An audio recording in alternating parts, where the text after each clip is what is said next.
Okay, let's do this one last time, yeah? For real this time. This is it. Hello, all you beautiful folks. My name's Tommy, and I am delighted to welcome you to Podcast Assemble. Spider-Man Across the Spider-Verse is the follow-up to Phil Lord and Christopher Miller's 2018 epic Into the Spider-Verse. And after some pandemic-related delays, it is finally upon us. And boy, was it worth the wait. If you haven't seen Across the Spider-Verse yet, what are you doing here?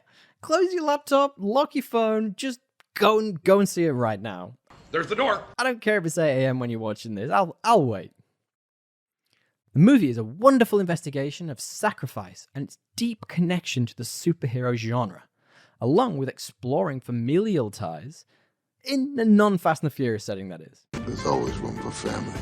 If you thought Miles' first adventure packed a punch for niche spider-related men or women, well, the sequel takes it to a whole new level. So, we've scoured the movie and found the most mind-bendy, implication-laden, spider-related cameos. And here are our top 10. What was your favourite cameo in Across the Spider-Verse? Why not drop it in the comments below? And while you're there, feel free to drop a like and subscribe to Podcast Assemble. But be warned, there will be no holding back on spoilers from this point onwards. Number 10. Into the Spider-Verse strongly hinted that the various Peter Parkers we knew from the live-action incarnations over the years were all intertwined in the Spider-Verse narrative. Even the ones they kind of wish we'd all forget about. And for months leading up to Across the Spider-Verse's release, there were rumours that the multiple universes would all collide. Across the Spider-Verse does introduce its first full live-action features, and that includes both Tobey Maguire's turn as the Webhead and Andrew Garfield's. Now, the implications are, of course, monumental, in the same way that it was mind-bending to see the pair showing up in No Way Home. However, we've only included this at number 10 on the list, as the amazing duo only show up in flashback form. This happens while Miles is learning about the role of fate, or in this case, canon moments, and the role that plays for each Spider-Person. Also, Sony released that poster of their Spider-Man. Kind of felt a little more than just a tease. It was awesome to see them back in any form, and I'd hedge we'll see more of them in the third installment. Number 9. Freaking dinosaurs and Spider-Man. Yes, please. That's it. Thanks for coming to my TED Talk. Oh, I should elaborate? Really? Now, if you've ever listened to one of our podcasts over at Podcast Assemble, which I'll link below, by the way, you'll know I bloody love dinosaurs. There simply isn't enough in media. During Across the Spider-Verse, Miles is chased by all of his spider counterparts through Nueva York, showing off some hilarious blink and you'll miss it moments. And quite possibly my favourite among them has to be Peter Petaka, or Spider-Rex. There are a couple of variations of the backstory of Spider-Rex, but this iteration of Peter, God that's hard to say, appears to be the version which was hit by a meteor full of alien spiders, giving him spider dino powers. Now, if the first entry here hints at live action coming to the animated universe, I can only hope and pray that this means things might go the other way.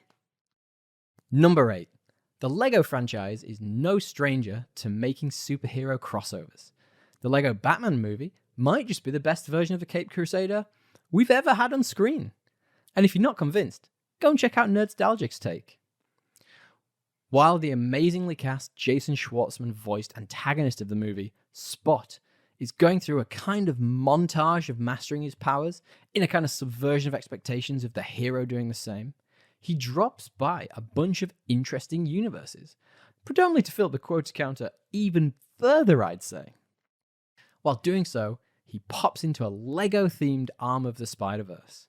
The animation is classically fantastic, and it appears to be that everything is actually LEGO-sized here, as Spot does happen to knock off the sign from the Daily Bugle.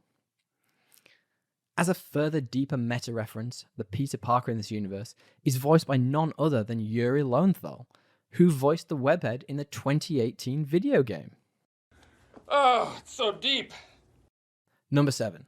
Speaking of the video game, not only does Lowenthal's voice appear in Across the Spider-Verse, his virtual avatar from the game does as well. We actually get to see Insomniac Spider-Man on a couple of occasions.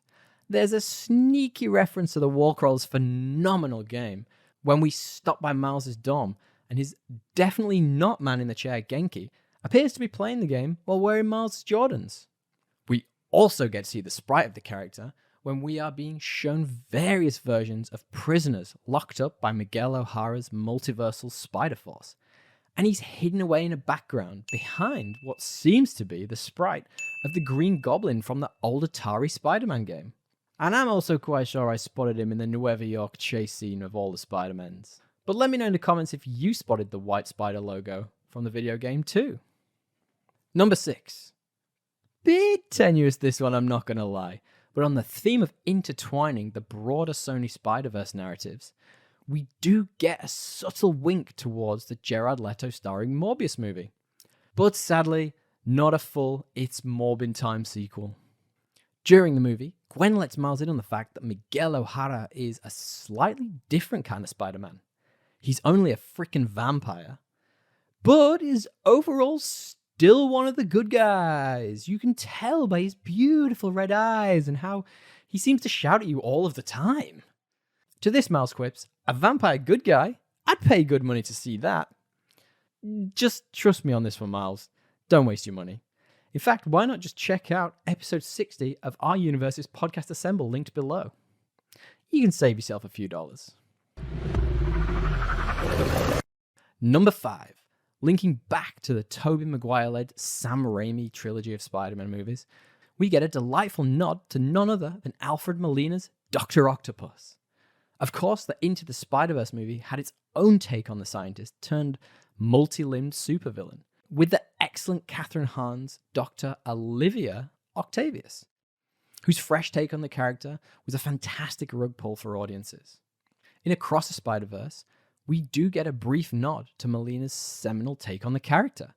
In the aforementioned scene where Miles is running from the various spider people, he runs through what appears to be a training facility filled with Independence Day style cutouts of popular Spider-Verse villains, one of which we spotted was Doc Ock, who says the beloved "Hello, Peter," just like Molina's character did in the hit film. Hello, Peter. Number 4. People seem to quite like the Venom movie for some reason. Being completely honest, I think the symbiote sums up how I feel about the movie perfectly. I think it's Like a turd in the wind. However, continuing the trend of beating us over the head with live action references and cameos, during the scene where Spot is testing out his powers, he just happens upon a seemingly random store with an owner who seems completely at ease with a portal open up in front of her and an extra dimensional animated being just popping out. This indifference calls deeply to my Britishness, and the thick layer of irony helps too. How is this linked? Well, this is none other than the Venom movie's Mrs. C, who, let's be honest, was there for some of the events of Venom, so not a lot likely phases her at this point. Again though, this further links not only Sony's Spider Universe's movies, but also by proxy the MCU. Number 3. Did you think it was a little weird we didn't get the whole gang from Into the Spider-Verse returning in the movie? Where was Spider-Man Noir? And where was Spider-Ham? Well, in reality, John Mulaney was probably in rehab at this point. And Nick Cage was, probably off being Nick frickin' Cage. You're Nick.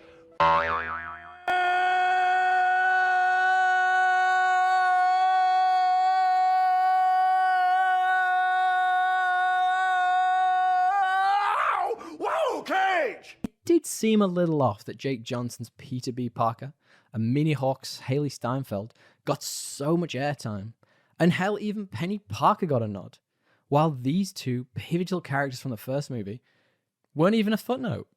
However, as the movie is coming to a conclusion, Spider-Gwen is beginning to doubt Miguel O'Hara's leadership and decides that perhaps it's time to take matters into her own hands. Heading out to save Miles from an army of spider people, Gwen gets a new team up together, including the standouts Spider-Punk and Spider-Man India, and also the old gang return. So needless to say, we'll likely get a lot more of the original team in the upcoming follow-up. Number 2.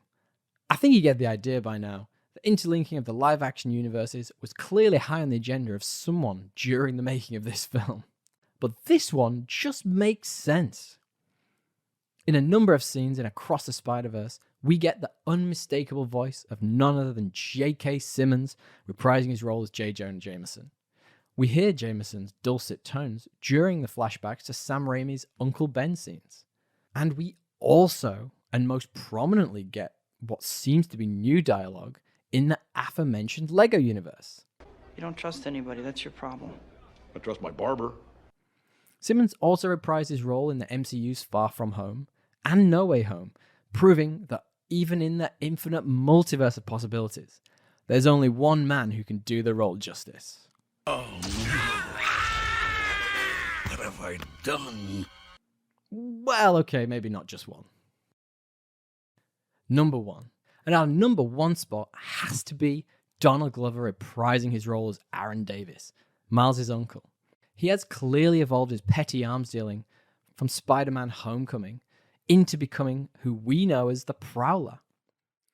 Glover appears during a scene in Nueva York in a prison cell, waiting to be sent back to his own universe.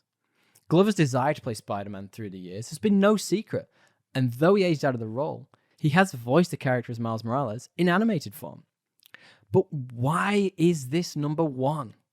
Well, because of the implications. Because of the implication. Aside from the slightly flimsy connection of Toby and Andrew who crossed over in No Way Home, and I guess sort of Venom 2, and J.K. Simmons, Glover being part of this movie is the first clear and uniquely individual reference to the Marvel Cinematic Universe.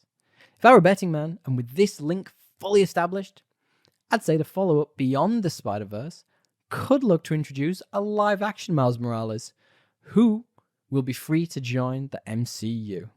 And just in time for the MCU Secret Wars Avengers movie, which if you've read the comics, you'll know Miles is a huge part of. But what we want to know is, what do you think? I didn't even get to talk about Spider-Man India, who was my favorite new variant. And where on earth was Japanese Spider-Man? Let me know your favorite in the comments below. And while you're there, feel free to drop us a like, share, and subscribe. We already covered Spider-Man Across the Spider-Verse on our Podcast Assemble. Why not join us for more spicy takes and the latest geek news? Thanks for popping by, guys. Tally ho!